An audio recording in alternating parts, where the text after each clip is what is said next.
कि बैंक में जब हम जाते हैं तो बैंक वाले अल्टीमेटली क्या करते हैं, कैसे चलता है एक बैंक। देखिए, बैंक का सिस्टम बड़ा सिंपल सा है। आपने डिपॉजिट किया, आप सेविंग्स अकाउंट में पैसा रखें, आपको 2% 3% का ब्याज मिले। आने वाले समय में हो सकता है ये ब्याज भी ज़ीरो हो जाए। बट बैंक कैसे चलता है? बैंक आपसे पैसा लेता है, जितना कम कॉस्ट ऑफ बोरोइंग होगी उनके लिए क्या है, आपने डिपॉजिट दिया है तो आपको 2% देना पड़ा, 5% देना पड़ा, तो ये एक खर्चा है बहुत बड़ा। और उनके लिए एसेट क्या है? उनके लिए एसेट है लोन।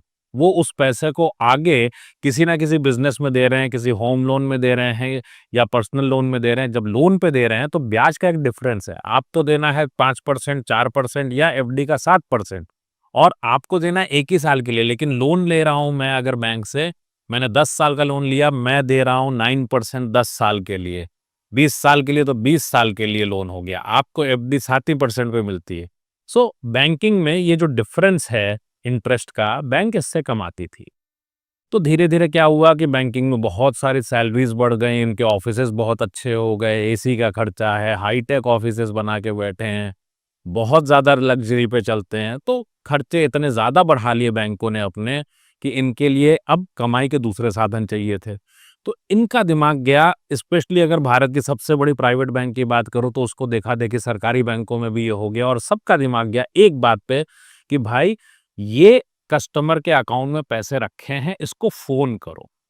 सो आपका डिपॉज़िट देख कर के बैंक आपको फ़ोन करता है, या फिर आप बैंक में जाते हैं, आपके मन में आता है कि भाई बैंक वाले हमसे ज़्यादा जानते हैं, चलो इनसे पूछते हैं। अल्टीमेटली आपके मन में है कि मुझे अपने जीवन से रिलेटेड चीज़ें चाहिए, और बैंक वाला क्या चाहता है, दोनों वर्ज़न को एक साथ समझते हैं, एक-एक करके।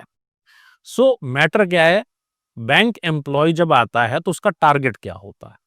आप बैंक में जाइए, सरकारी बैंक में जाइए, कैशियर हो या किसी भी जगह पे कोई भी बैंक एम्प्लॉय बैठा है, अगर जान जाए आपके खाते में पैसा है, तो आज की डेट में बात करता है कि इंश्योरेंस प्लान आया है, एक चाइल्ड प्लान आया है, कुछ नहीं तो बोलेगा एक पेंशन प्लान आया है, किसी में तो फंसोगे। क्यों? Third party product. बैंक क्या करता है, बैंक आज की डेट में चाहे इंश्योरेंस हो, चाहे आपका म्यूचुअल फंड हो, चाहे शेयर ब्रोकिंग हो, इन सब में बैंक एक ब्रोकर है। इसकी जो एंटिटी है वो अपने आप में एक ब्रोकर वाली है, पहले तो इस बात को दिमाग में बैठा ले। जो एम्प्लॉय वहां पे है उसका काम है अपनी सैलरी से 5 गुना इनकम लेके आना। तो वो क्या करेगा, वो म्यूचुअल फंड भी बेचेगा एंड ऑफ द डे, वो आपको इंश्योरेंस भी बेचेगा, उसको जो टारगेट मिला है वो बेचने वाला है, उसको कोई फर्क नहीं पड़ता कि आपको क्या चाहिए। अल्टीमेटली अपनी सुरक्षा अपने हाथ में है, अपना पैसा अपने हिसाब से मैनेज करिए, स्किल के साथ।